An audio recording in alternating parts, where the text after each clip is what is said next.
بسم اللہ الرحمن الرحیم۔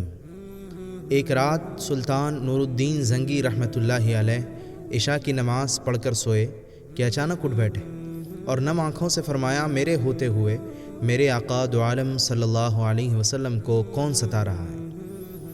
آپ اس خواب کے بارے میں سوچ رہے تھے جو مسلسل 3 دن سے انہیں آ رہا تھا، اور آج پھر چند لمحوں پہلے انہیں آیا، جس میں سرکار دو عالم صلی اللہ علیہ وسلم نے 2 افراد کی طرف اشارہ کر کے فرمایا کہ یہ مجھے ستا رہے ہیں۔ اب سلطان کو قرار کہاں تھا، انہوں نے چند ساتھی اور سپاہی لے کر دمشق سے مدینہ جانے کا ارادہ فرمایا۔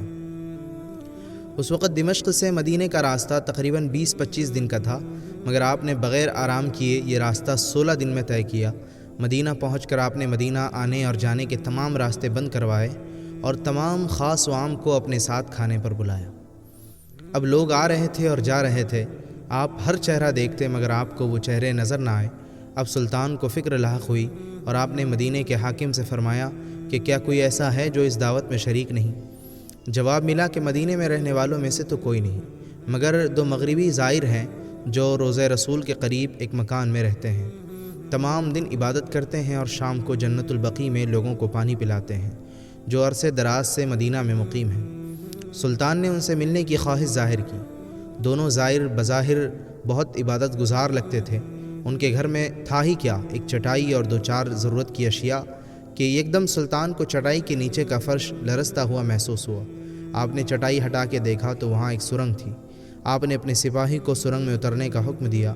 وہ سرنگ میں داخل ہوئے اور واپس آ کر بتایا کہ یہ سرنگ اللہ کے نبی صلی اللہ علیہ وسلم کی قبر مبارک کی طرف جاتی ہے۔ یہ سن کر سلطان کے چہرے پر غیظ و غضب کی کیفیت طری ہو گئی۔ آپ نے دونوں زائرین سے پوچھا کہ سچ بتاؤ کہ تم کون ہو؟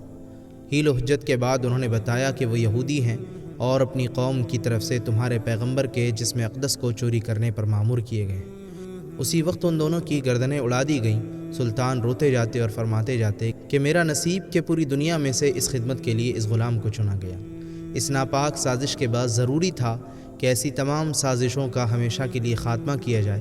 سلطان نے معمار بلائے اور قبر اقدس کے چاروں طرف خندق کھودنے کا حکم دیا، یہاں تک کہ پانی نکل آئے۔ سلطان کے حکم سے اس خندق میں پگھلا ہوا سیسا بھر دیا گیا۔